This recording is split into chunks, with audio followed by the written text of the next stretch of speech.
December 2014 is when the Ascension gets brought up to the main roster from NXT. Yeah. And then I think this is the first time this has really happened where NXT wrestler comes up. Okay, first week, success, everything's going great.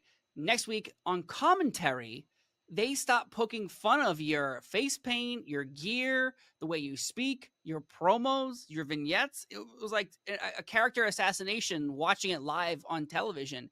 What the hell was that? Because you become the first NXT characters that come up and then get swapped or made fun of or changed. And it's like they didn't think people who watch NXT watch Raw or SmackDown.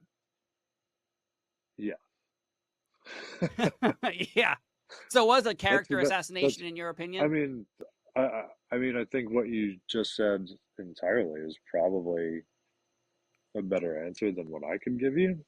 I mean, they never really gave us much reason for that. Like, I don't think we knew it happened. In all honesty, like the second week, I think JBL walked up to us and I remember him like explaining like, "Hey, this isn't like personal.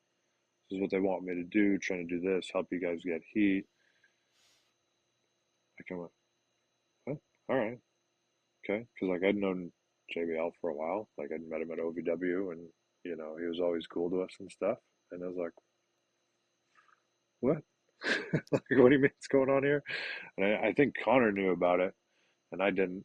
Um, and so like we just kind of said whatever and rolled with it. I mean, all the explanations that they gave us at that time were, we're trying to get you guys heat. But really, it was like they didn't pay attention that the crowd was watching NXT and they knew us from NXT. And I mean, the first time we ever came up was, I think, right after that pay-per-view you were talking about. Like, we just had like a live event. And our first ever live event to go to was at Madison Square Garden. Pretty awesome, right? Like, that was something wrestlers dream of doing. Like, and we had been screaming to go, do live events with the main roster and stuff. And so that was our first one, and it was right after Arrival. Um, so we're working the Colognes, like the Matadors, and Michael Hayes comes up to us and he says, "Hey, I'm gonna have you guys go out there with Vicky Guerrero so that Vicky Guerrero can get you guys some heat, just in case they don't know who you are." We're like, "All right, cool, that's awesome." Like, no problem there, right? Like, I love Vicky Guerrero. It's super sweet. But it just showed that they didn't think that people knew who we were. And I mean, as we were walking up to the building, people knew who we were. Like, it surprised the hell out of me.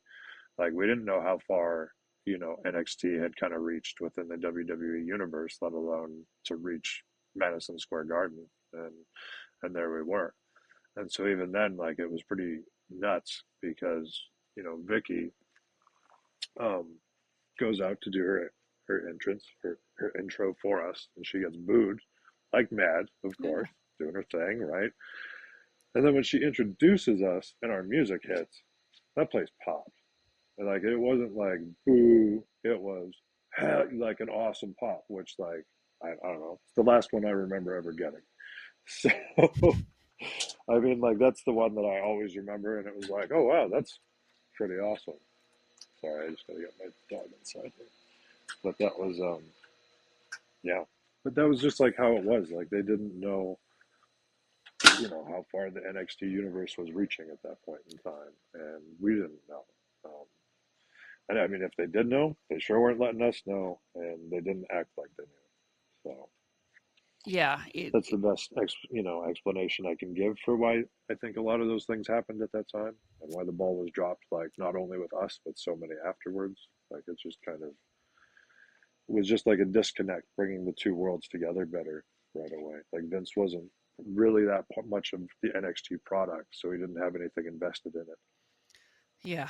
It feels like, again, the Ascension, as I brought up many different times, was kind of the glue of the original NXT show. So now we're like, oh yeah, they're brought up, but you weren't booked. Like, you even said earlier how you didn't like taking out wrestlers in 1 minute and really not having matches. You're just beating the crap out of You know? people. And like, that works for a Yeah, little bit, but it doesn't work forever. But yet Right. You know, you eventually do fight the New Age Outlaws, and you win there, but like it just felt like on commentary they just went out of their way. As my light shut off, they just went out of their way to just crap on you, and I have no idea why. Very confusing why, but it just doesn't make any sense. Why invest in someone if you're not going to complete the investment? Like, oh, we'll put this money in, but we're not going to put all of our money in. Like, but you already spent all this other money. Why don't you to continue on? It was shocking to me. I know. It's still like to me. I think the other day I'd made some like just random thought about it again, and I wish I remembered what I had come to because it was like a little bit different of a conclusion, but it's still always just like the like how many investments are you going to waste? Like they, you know, it blows me away. Yeah. I mean, I don't know if obviously now things could be a lot different, um, but I don't know. Like that's just kind of what happened on that trip.